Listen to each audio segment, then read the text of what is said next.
Hello, guys. Today we are going to deliver topic, a different topic that is have, the uses of have as a main verb. Means main verb की तरह जो है have का use कैसे किस प्रकार से क्या होता है, क्या उसका प्रेजेंट में यूज़ है, क्या पास्ट में यूज़ है, क्या परफेक्ट में यूज़ है, वो सारी चीज़ें आज हम पढ़ेंगे। और इसमें कोई किसी हेल्पिंग वर्ब का रोल ये प्ले नहीं करेगा। ये जो है मेन वर्ब का रोल प्ले करेगा। इसका क्या मीनिंग होता है, कैसे क्या होता है, मॉडल्स के साथ भी कैसे यूज होता है, वो सारी चीज़ें हम आज पढ़ेंगे। चलो देखते हैं। सबसे पहले मैं बात करूं हैव समथिंग इन पोजीशन। कोई चीज़ अपने पोजीशन में जब होती है, पोजीशन का मतलब अधिकार। जैसे मैंने बोला कि मेरे पास एक मार्कर है और मैंने बोला आपके पास मेरा फ़ोन है, तो ये पोजीशन हो गया, उसके पोजीशन में, उसके अधिकार में अभी कोई चीज़ है, तो उसके लिए हम यूज़ करते हैं समथिंग इन पोजीशन। कुछ अपने या किसी के पास होना या रखना के लिए भी हैव हम यूज़ करते हैं। बहुत सारी बात उसके लिए यूज़ करते हैं। ये हैव का मीनिंग हो गया एज ए मेन वर्ब की तरह आज हम इसका यूज़ पढ़ेंगे। सबसे पहले हम बात करें तो प्रेजेंट फॉर्म है, मतलब प्रेजेंट में हैव का प्रयोग कैसे करते हैं। हैव की सिंगुलर फॉर्म हैज होती है। हैज जो है हैव की सिंगुलर फॉर्म है, हैज आएगी सिंगुलर सब्जेक्ट के साथ और हैव आएगा प्लूरल सब्जेक्ट के साथ। इसका मतलब हो गया, जैसे मैंने बोला मेरे पास कुछ टाइम है, मेरे पास कुछ स्पेयर टाइम है, I have some spare time. Spare time means खाली टाइम। तो वैसे ही हैज होगा उस सिंगुलर के साथ आएगा, he has some money, like that. अब नेगेटिव की बात करें, इसमें नेगेटिव दो ट्रेंड मैंने बताने की कोशिश की है, जो भी आपको सही लगे, सुटेबल लगे, वो यूज कर सकते हैं। इसमें अगर हैज और हैव को as a helping of use करेंगे तो बन जाता है हैजंट और हैवंट आप यूज करेंगे। और अगर आप इसके साथ यूज करते हैं मीन्स डज और डू के साथ करते हैं तो डोंट और डजंट, इसको डू नॉट और डज नॉट आप लिख सकते हैं, फिर ये हैव ही रहेगा। डिफरेंस यही है कि इसमें हैज रख सकते हैं, इसमें हैज नहीं रख सकते, यहाँ पे हैव ही रहेगा। उसका लॉजिक मैं बता दूं, मैन जो है हैव ही होता है। हैव को हमने सिंगुलर सब्जेक्ट की वजह से हैज बना दिया होता है, और हम जानते हैं कि नेगेटिव बनाने के टाइम पे जो मेन वर्ब होती है वही आती है, तो उसके साथ किसी जो सिंगुलर फॉर्मेट का यूज नहीं होता, इसलिए सिर्फ हैव होगा। यहाँ पे दोनों हो सकते हैं। इसका जब क्वेश्चन बनाएंगे तो भी ये हैव से बना सकते हैं, लेकिन मैंने कॉमन फॉर्मेट अभी बताया है डू डज से। डू डज फिर सब्जेक्ट फिर हैव। यहाँ पे अगर हैव की बात करें तो ये मेन वर्ब का काम कर रहा है, मेन वर्ब का काम कर रहा है। Means subject helping of subject have और ऑब्जेक्ट। फिर इसका आंसर आप दोगे यस में पी, नो में नो, मतलब नेगेटिव पैटर्न। पी मतलब पॉजिटिव, एन मतलब नेगेटिव पैटर्न। डब्ल्यू फैमिली लगाओगे, W family do does subject have, यहाँ पे भी हैव जो है मेन वर्ब का काम कर रहा है। कुछ सेंटेंस इसमें मैं बता रहा हूँ। जैसे इसकी सेंटेंस की बात करें तो मैं बोलूँ कि do you have a phone to watch this video. क्या तुम्हारे पास एक फोन है ये वीडियो देखने के लिए? आपने आंसर दिया yes I have, yes I have a phone. Negative answer दिया no I haven't a phone, या फिर I do not have a phone for watching this video. तो इस प्रकार से हम इसको कर सकते हैं। डब्ल्यू फैमिली की बात करें तो जैसे मैंने क्वेश्चन किया why does he have a car, उसके पास एक कार क्यों है, या फिर वह एक कार क्यों रखता है? तो इसका आंसर हो जाएगा, आंसर नॉर्मली सही से बनेगा he has a car to go somewhere, या फिर रीजन। इसके अलावा भी आप अपने हिसाब से रीजन दे सकते हैं, वो आप पे ऊपर डिपेंड करेगा। ये इसकी प्रेजेंट फॉर्म आपकी कंप्लीट हो गई। ऐसे ही पास्ट फॉर्म होती है, जैसे हमने डू की सेकंड फॉर्म डिड की थी, वैसे ही हैव की सेकंड फॉर्म जो है हैड होती है। तो मैंने पहले ही बताया था कि टेंस हर जगह काम करेंगे, वहां पे पढ़े हुए तो यहाँ पे भी काम करेंगे। हैड इसकी सेकंड फॉर्म होती है। जैसे अभी आपको बोलना हो कि कल मेरे पास कुछ पैसा था, I had some money last day but today I don't have. आज मेरे पास नहीं है, कल मेरे पास था। कल बताना है तो वहां पे हैड बन जाएगा, ठीक है। इसी का अगर नेगेटिव बनाना है, he did not have anything, उसके पास कुछ नहीं था। यहाँ पे हो गया प्रेजेंट के अकॉर्डिंग कुछ नहीं है, और यहाँ पे हो गया कुछ नहीं था, पास्ट की बात करेंगे। वैसे ही क्वेश्चन बन रहे हैं डिड सब्जेक्ट हैव। जैसे ही अपने पास सिंपल में देखा था कि फर्स्ट फॉर्म आएगी, वहाँ पे भी फर्स्ट फॉर्म आ रही है, did subject have plus object. Did you have some material for this work. So answer हो जाएगा yes I had some material, no I did not have some material. इस प्रकार से यूज होगा. वैसे ही डबल फैमिली हो जाएगी. ये सेंटेंस मैंने एक बना रखा है. Did you have an idea? Yes I had an idea, no I did not have any idea. ये हो गई पास्ट फॉर्म. फ्यूचर फॉर्म की बात करें तो फ्यूचर फॉर्म जैसे वैसे तो आपको लगे कि विल हैव जो है फ्यूचर परफेक्ट की हेल्पिंग ऑफ है, लेकिन विल हैव के बाद जब फ्यूचर परफेक्ट की हेल्पिंग ऑफ तब लगती है जब थर्ड फॉर्म लगे. यहाँ पे देखो विल हैव के बाद ऑब्जेक्ट आ रहा है, कोई एक्शन नहीं है इसमें किसी में. इनमें किसी में पूरे टॉपिक में हैव के साथ कोई एक्शन नहीं है, क्योंकि एक्शन की जगह खुद हैव आ रहा है. हैव खुद एक्शन को रिप्लेस कर रहा है, एक्शन की जगह हैव आ रहा है. तो यहाँ पे आपने देखा कि किस प्रकार से जो है ये have as a main verb का काम कर रहा है. यहाँ पे भी मैन वर्ब का काम कर रहा है फ्यूचर के अकॉर्डिंग. तो यहाँ एक सेंटेंस भी बनाया गया है. ये पैटर्न सारे हो गए पॉजिटिव, नेगेटिव, इंटेरोगेटिव और ये इंटेरोगेटिव, डबल इंटेरोगेटिव जिसे बोलते हैं, डबल फैमिली. ये सेंटेंस बनाया विल सी हैव.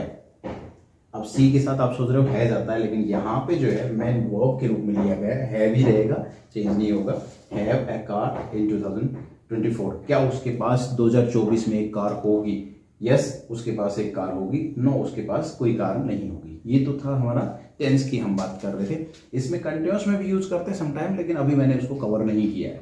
अभी हम बात करते हैं यहाँ पे प्रेजेंट परफेक्ट में. प्रेजेंट परफेक्ट में आपने देखा होगा कि has have plus third form होती है.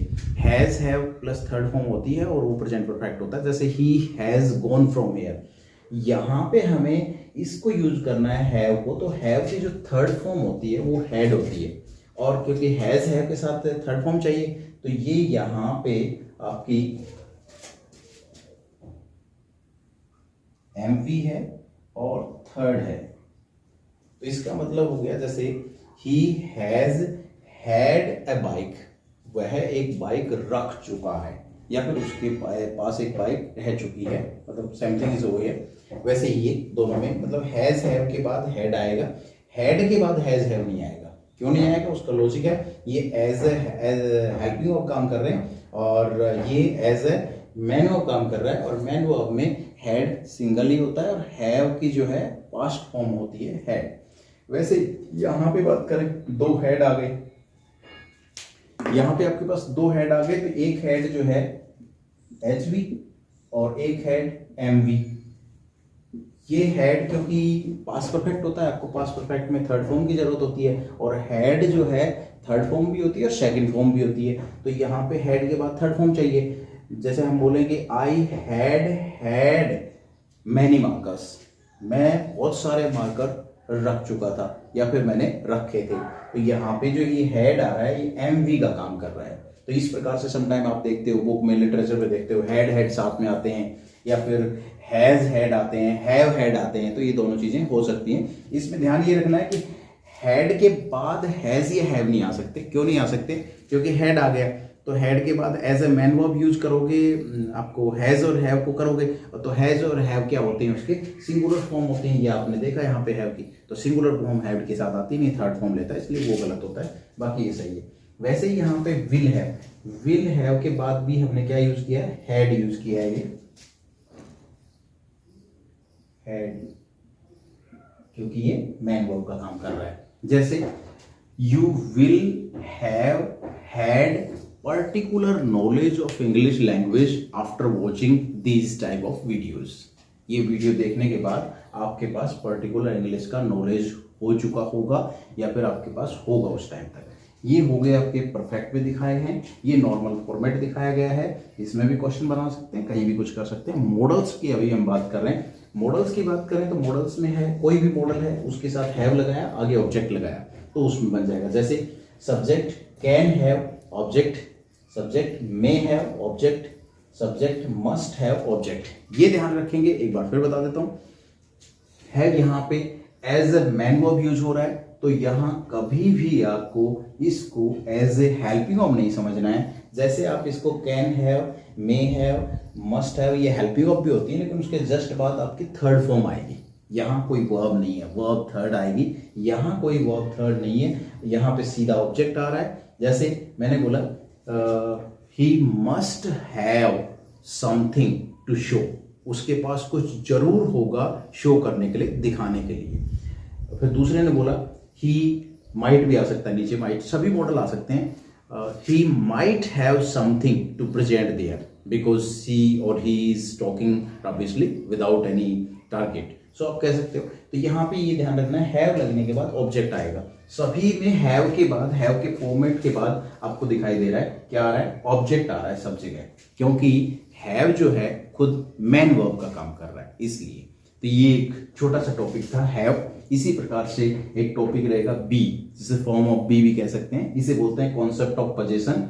ये एक पोजेशन की बात करता है, अधिकार की बात करता है। वैसे ही फॉर्म ऑफ बी भी रहेगा, वो नेक्स्ट वीडियो में आएगा। अभी इसमें आप पूरा, सबसे जरूरी चीज जो है ये पढ़ना जरूरी है, उससे ज्यादा जरूरी है कि इसके ऊपर सेंटेंस बनाओ। जैसे आपने जैसे ये पढ़ा है, इसके ऊपर सेंटेंस बनाओ। फिर जैसे ये पढ़ा है, इसके ऊपर सेंटेंस बनाओ। कुछ सेंटेंस मैंने ब्रीफली बनाए हैं, बाकी सेंटेंस आपको मैक्सिमम बनाने होंगे। सेंटेंस जब तक नहीं बनेंगे तो इस टॉपिक जो है आपका कवर नहीं होगा। तो सबसे जरूरी जो पॉइंट आपको देखना है वो है कि आपको क्रिएटिविटी लेके आनी है अपने अंदर। मेरा पूरी तरह से टारगेट सिर्फ एक ही है कि आपके अंदर क्रिएटिविटी आनी चाहिए। क्रिएटिविटी इन द सेंस, आपने जो कोई टॉपिक पढ़ा उसके ऊपर सेंटेंस बनाओ, उन सेंटेंस को अप्लाई करो लिटरेचर में, लिटरेचर यूज करो, उसको देखो कि क्या मीनिंग, क्या कुछ हो रहा है, क्या कहना चाह रहा है। अब उससे क्या फ़ायदा होगा, जैसे आपने ये टॉपिक पढ़ा, टॉपिक से आपने लिखना स्टार्ट किया, लिखना स्टार्ट करने के बाद आपको समझ में आने लग गया, समझ में आने के बाद आपने इसको आप लेके गए लिटरेचर में, लिटरेचर आपको समझ में आने लगी। उससे क्या होगा कि ऑटोमेटिकली जब भी आपके सामने कुछ भी इंग्लिश में रहेगा आप समझ जाओगे, पहली बात। दूसरा, आपने लिखने की प्रैक्टिस कर ली तो जो क्वेश्चन कह रहा है उसके एवज में जब रिप्लाई करना होगा, रेस्पॉन्ड करना होगा, आंसर देना होगा, तो आप अपना आंसर बना के लिख सकते हो कि ऐसे ये होता है या फिर ये हो चुका, उस टाइम मेरे पास ये था, मेरे पास ये था, तो ये आ जाएगा। मेरे पास अब इतना टाइम है कि मैं काम कर सकता हूँ, मेरे पास इतना टाइम है, मैं कर चुका हूँ, वो चला जाएगा टेंस में, परफेक्ट में। ठीक है, तो इस प्रकार से टॉपिक, हर टॉपिक अपना एक रोल प्ले करेंगे और उन सब में जो है आपको कोशिश करनी है कि इसके सेंटेंस बनाएं, सेंटेंस के साथ लिटरेचर को कनेक्ट करें। लिटरेचर में जैसे मैं समरी वगैरह बताऊंगा तो ये सारी चीज़ें वहाँ पे अप्लाई करके बताऊंगा कि किस प्रकार से क्या चीज़ होती हैं। फिर राइटिंग स्किल वाले टॉपिक भी करेंगे, लेकिन वो लास्ट में करेंगे क्योंकि पहले ये होने जरूरी है, फिर राइटिंग स्किल वाले। उस पर ज़्यादा मैं काम करता नहीं राइटिंग स्किल वाले पे, क्योंकि यहाँ करने के बाद राइटिंग स्किल वाले खुद ब खुद आप लिख सकते हो, उसमें कोई समस्या आती नहीं है। अगर आपने यहाँ पे अपनी राइटिंग इंप्रूव कर ली है, राइटिंग स्किल्स इंप्रूव कर लिए हैं कि किस प्रकार से किसी टॉपिक को लिखते हैं, कैसे सेंटेंस क्रिएट करते हैं, वो सबसे ज़्यादा जरूरी चीज़ है।